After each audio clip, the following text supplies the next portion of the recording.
Science എടുത്താൽ മതിയായിരുന്നു plus ടുവിന്. അതെന്തോ പറ്റി ഇപ്പൊ അങ്ങനെ തോന്നാൻ? ഹ്യൂമാനിറ്റീസ് എടുത്തോണ്ടല്ലേ എനിക്ക് നഴ്സാവാൻ പറ്റാത്ത. അതെന്താ പെട്ടെന്ന് അങ്ങനെ ഒരു തോന്നല്? എനിക്ക് പുറത്ത് പോയി സെറ്റിൽ ആവണമായിരുന്നു. ഇവിടുത്തെ ജോലിയെല്ലാം ജയിക്കും അടുത്തോ? അല്ല, പുറത്ത് പോകുന്നതാണ് എനിക്കിഷ്ടം. ഇവിടെ നിൽക്കുന്നേക്കാളും പെട്ടെന്ന് പുറത്തേക്ക് പോവാനും പെട്ടെന്ന് ജോലി കിട്ടാനും നല്ലൊരു സാലറി പാക്കേജും ഒക്കെ നഴ്സിങ്ങിനല്ലേ. അത് സത്യം. മൈഗ്രേറ്റ് ചെയ്യാൻ കുറച്ചുകൂടെ ഈസി മെഡിക്കൽ കോഴ്സുകൾക്കാണ്. പക്ഷെ ജയിക്ക് ഒട്ടും സമയമൊന്നും വേസ്റ്റ് ആയിട്ടില്ല കേട്ടോ. എങ്ങനെ പറ്റും? മറ്റ് ഗ്രൂപ്പുകൾ എടുത്തവർക്കും നമുക്ക് നഴ്സിംഗ് എടുക്കാൻ പറ്റും.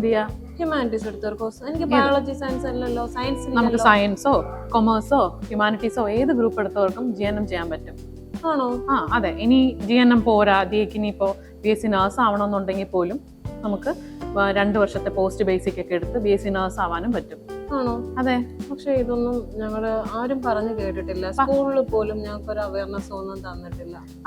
പല പാരന്റ്സിനും പല കുട്ടികൾക്കും അത്തരത്തിൽ സംഭവിക്കാറുണ്ട്. ഇപ്പോഴും അതെ, പല സ്റ്റുഡൻസും വിളിക്കുമ്പോൾ പറയാറുണ്ട്, ഞാൻ സയൻസ് എടുക്കാൻ പറ്റിയില്ല, എനിക്ക് അതുകൊണ്ട് തന്നെ മെഡിക്കൽ കോഴ്സ് ഒന്നും എടുക്കാൻ പറ്റത്തില്ല എന്ന് കംപ്ലൈൻറ്റ് പറയാറുണ്ട്. പക്ഷെ യഥാർത്ഥത്തിൽ അങ്ങനെയല്ല. നമുക്ക് അന്വേഷിച്ച് കഴിഞ്ഞാൽ നിങ്ങൾക്ക് മനസ്സിലാവും. നമുക്ക് ഈ പറയുന്ന പോലെ GNM കോഴ്സ് എടുക്കുന്നതിന് വേണ്ടി അത്തരത്തിൽ ഒരു നിയന്ത്രണവും ഇല്ല. ഏത് ഗ്രൂപ്പ് എടുത്ത കുട്ടികൾക്കും GNM കോഴ്സ് ഈസി ആയിട്ട് ചെയ്യാൻ പറ്റും. പക്ഷെ എനിക്കിപ്പോൾ 30 വയസ്സ് കഴിഞ്ഞു. ഞാൻ ഇനി എങ്ങനെ പഠിക്കും? അതുപോലെ തന്നെ മറ്റൊരു പ്രധാനപ്പെട്ട കാര്യമാണ്, GNM കോഴ്സ് ചെയ്യുന്നതിന് ഒരു ഏജ് ഒരു പ്രശ്നവുമല്ല. ആണോ? 35 ഇയേഴ്സ് വരെ ചെയ്യാൻ പറ്റുമെന്നൊക്കെ? ഇല്ല, ഏജ് നിയന്ത്രണം GNM കോഴ്സിന് ഇല്ല. ആണോ? അതെ. അപ്പോ ഞാൻ ഇനി GNM കോഴ്സ് പഠിക്കാൻ എന്തായാലും ഞാൻ തീരുമാനിച്ചു GNM കോഴ്സ് ചെയ്യാം എന്നുള്ളത്. Very good. അപ്പൊ ഇനി ഞാൻ എന്താ ചെയ്യേണ്ടത് അതിന് വേണ്ടി? നമ്മുടെ കേരളയിലാണെന്നുണ്ടെങ്കിൽ കേരള മെഡിക്കൽ യൂണിവേഴ്സിറ്റി ഉണ്ടല്ലോ, കുഹാസിന്റെ അണ്ടറിൽ INC അപ്രൂവ്ഡ് ആയിട്ടുള്ള ഏതെങ്കിലും ഇൻസ്റ്റിറ്റ്യൂട്ട് എടുക്കുക. ഇനി തമിഴ്നാടാണ് ട്രൈ ചെയ്യുന്നതെന്നുണ്ടെങ്കിൽ ഡോക്ടർ MGR മെഡിക്കൽ യൂണിവേഴ്സിറ്റിയുടെ കീഴിൽ INC അപ്രൂവ്ഡ് ആയിട്ടുള്ള ഏതെങ്കിലും ഇൻസ്റ്റിറ്റ്യൂട്ടിൽ എടുക്കുക.